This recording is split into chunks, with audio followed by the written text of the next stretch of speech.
Nena? Nena? Tuloy-tuloy, pasok! Hoy, Nena, may kwento ko sa'yo. Ay, Emiliana, halika, pasok ka. Sige, may kwento lang ako sa'yo kaya ako naparito. Ano namang kwento mo't naparito ka? Kwento sa akin ni Rosa. Naku, chismis na naman yan. Natatanda mo yung si Ligaya nung tumulong sa atin magligtas kay Rosa? O bakit ano ba meron doon kay Ligaya?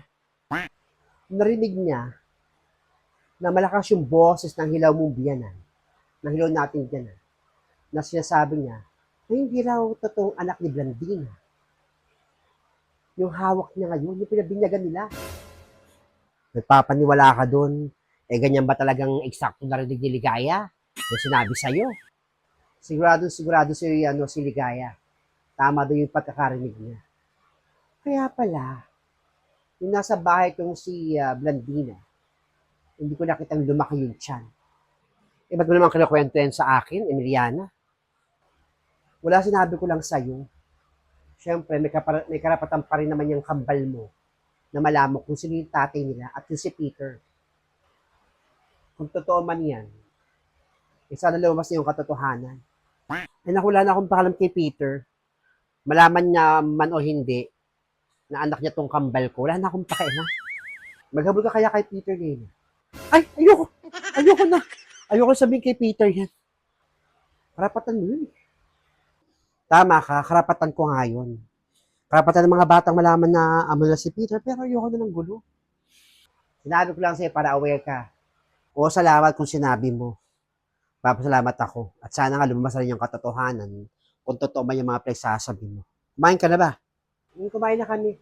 Nagluto si Rosa ng pritong tulingan. Buti naman kasi nagluto si Nita dyan kanina eh. Kala ko hindi ka pa kumakain. O, sige na.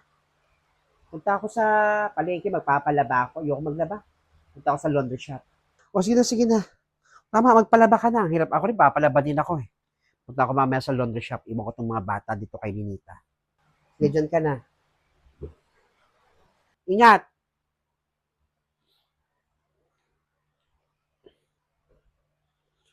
Ba si Blandina? Gagawa talaga ng kalokohan. Sa kanya na si Peter. Ito mo si Peter. Ewan ko ba?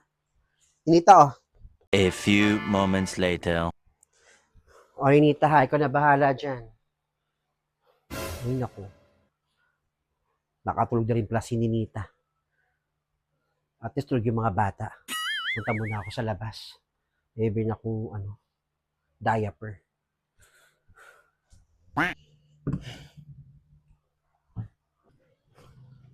Buisit na ulan to. Hindi pa tumigil.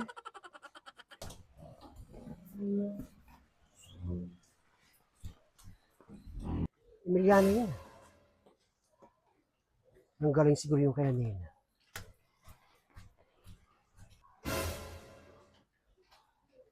Saan pupunta si Nena? At magkasunduran pa si Emiliano pati si Nena lumabas. Parang gusto kong makita yung kambal.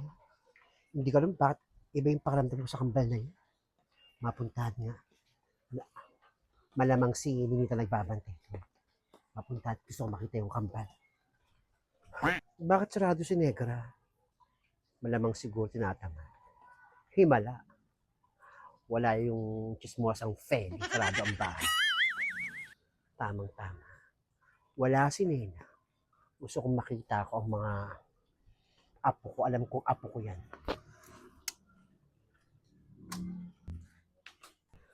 Kung Aling Adele, pas na ako kayo pupunta. Yan bakit? Wala yun si Aling Nena. Chismosa kang bata ka. Puntahan ko lang yung apo ko, si Ninita. Pasok ka sa bahay niyo. Mama mo. Tulog po si Mama. Maglinis ka dyan. Chismosa. Tundong. Ninita?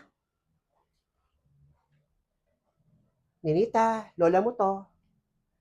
Ninita?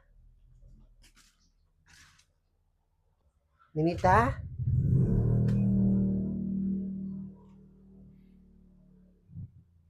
Walang sumasagot. Ninita, lola mo to, Ninita.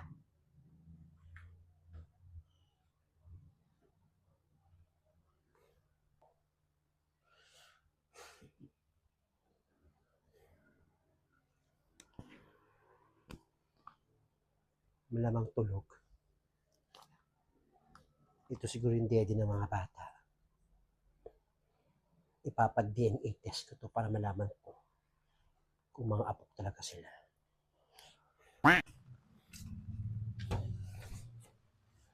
Saan ka nang galing? Kamo niyo. Sa kambal niya na yan, Deden. Oo, kamo niyo. Saan mo may kwento kay Nena? Sige. Gawin mo ang nararapat. Tipit-tipitin, tipitin. Tipit-tipitin, tipitin. Ano sasabihin ka mo? Gawin ko ang nararapat.